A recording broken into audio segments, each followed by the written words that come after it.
In this tutorial we're going to focus just on point or base mutations, and then in our next tutorial we'll focus on block or whole chromosome or part chromosome mutations. Just before we start talking about point or base mutations, we need to just talk about three other terms that you may come across. First of all, mutations, which are changes in the genetic material, usually in a gene sequence, a base sequence. Those mutations that occur in your somatic cells, that's your non-sex cells, as in here. So they're changes that occur into DNA could be anywhere in your body. It might be skin cells, might be other cells in the body, but they're not in your sex cells. Then these are referred to as somatic mutations, and these are non-heritable. That is, you can't pass them on to your offspring. All right. So somatic mutations only affect the person who develops them. Germline mutations here are mutations that are present in an egg or sperm. So the mutation has occurred in the egg or sperm, and therefore, obviously, can be passed on to offspring. So they are heritable, all right, meaning they can be inherited. So a mutation that occurs in the egg or sperm can then be passed on to the offspring. So these are germline mutations. Another kind of mutation are referred to as de novo mutations. De novo, novo means new. All right. So here is a case of parents or there having no history of a mutation at all, and then a mutation can occur in the egg or sperm before fertilization or immediately after fertilization, and so this is a brand new mutation, and it then can affect a particular offspring, and it may only occur in a particular egg or a particular sperm. Germline mutations, just as a contrast, see a mutation in the germline cells themselves that can then, of course, end up in the egg and sperm, that is, all the egg and all the sperm, through meiosis. So it's a mutation that occurs in the germline cells themselves. So all the sex cells end up with the mutation. A de novo mutation is a mutation that just occurs in a particular egg or sperm cell, or in the zygote just after fertilization. Okay, let's have a look at one of the first kinds and the simplest kinds of base or point mutation. Now, as the name suggests, a point mutation occurs at a single base. Alright, so point or base mutation is a change in one particular base. So let's have a look at the different kinds of how this might work. So let's look at this diagram here. So what is being substituted? Basically, you have one base in a sequence that should be the normal base that has been substituted for by another base. In other words, another base has taken its place. This can occur spontaneously during DNA replication, so a mistake is made and a wrong base is put into the sequence, or it could be induced in some way by some mutagen or mutagenic agent and caused. It doesn't happen very often, and DNA has some remarkable repair mechanisms, but when it does happen, there are a number of different possible consequences. So let's have a look at how that might play out in this diagram. So let's have a look at this one here first of all.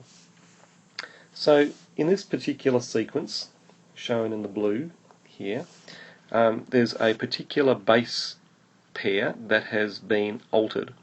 So it says here that A has appeared in the sequence instead of G. So normally this should read CGATT, but now it's reading CAATT. So because an A has been substituted for G, its complementary base, of course, is T. Now when this is transcribed during protein synthesis into a piece of messenger RNA, essentially the A will, the complement to A will be a U, so a U will appear in the messenger RNA instead of a C. But what's interesting, let's have a look at it. So this base sequence here works out to be a sequence of amino acids, methionine, which is the start codon, lysine, phenylalanine, and glycine, and then the stop codon. And this would appear to be the normal base sequence, the normal amino acid sequence. Let's see what happens when, in this particular case, if A is substituted instead of G, then you end up with a U instead of C in the messenger RNA. What is interesting is, because this is described as a silent mutation, it's because the glycine amino acid here is probably the amino acid that should have been there originally anyway. So CCG, this codon here, would have coded for glycine, and the substitution in this case still produces glycine. So although there's a mutation that's occurred, there's a base change that's occurred, because of the redundancy of the genetic code, meaning that several codons can often code for the same amino acid, in this case glycine has still appeared in the sequence, and the protein will remain functional. So it's a silent mutation because in one sense it can't be seen, it can't be heard, it can't be felt, because nothing happens. You still end up with the same amino acid in the sequence. Now let's have a look at a different kind of point mutation. So again, it's a single point mutation, a single base changes, and let's look at this example here.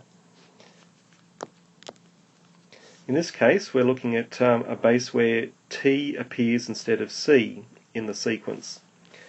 This would mean in the messenger RNA that an A appears instead of G. Now the consequence of this in this particular case is that instead of glycine appearing in the sequence, which would be the normal amino acid in this particular example, instead serine is put into the sequence. So we have methionine, lysine, phenylalanine, and serine now. Now serine is the wrong amino acid entirely, and this will almost certainly lead to a protein that will not be able to fold into its proper tertiary shape, and therefore will be a non-functional protein. So the consequences of this particular mutation would be could be quite major. This is referred to as a missense point mutation, because the wrong amino acid has ended up in the sequence. And then the third kind of substitution mutation is a nonsense mutation, where in this particular case, again, one particular base has changed, an A instead of a T up here. That means a U instead of an A has appeared in the messenger RNA, and this, by sheer luck, or bad luck, has led to a stop codon appearing in the messenger RNA sequence straight after the start codon. So we have a start and a stop. So we end up with a complete nonsense transcription. No protein or no amino acid chain is going to be made here. No amino acid chain is going to be made. So yes, this would have significantly bad consequences. So in all cases here, in all three cases, all that we've seen is a single base change, a point or substitution mutation. In the first case here, there's been no effect because of the redundancy of the genetic code. By sheer luck, we've ended up with the same amino acid in the sequence, and the protein will be fine. In the second case, we've ended up with a base change which has led to the wrong amino acid ending up in the sequence, a missense mutation, and this would lead to a non-functional protein almost certainly. And in the third case, a nonsense mutation where again a single base has changed but has led to a stop codon, and so the amino acid chain isn't even made, and of course this would lead to no protein being constructed. So the person would be ending up with, or the organism would be ending up with, a missing protein. Over on the left here, I've just expanded up a diagram showing one example of a substitution mutation. This is a mutation in the hemoglobin molecule and the DNA that produces the hemoglobin molecule. So we have one base sequence here, CTT, which is the normal sequence of the wild type, that is the normal state of hemoglobin DNA. And we have here a substitution mutation where instead of CTT we have CAT. So the middle T has been substituted by A. In the normal hemoglobin DNA, the messenger RNA would have a sequence GAA. In the mutant hemoglobin, the messenger RNA would end up with GUA.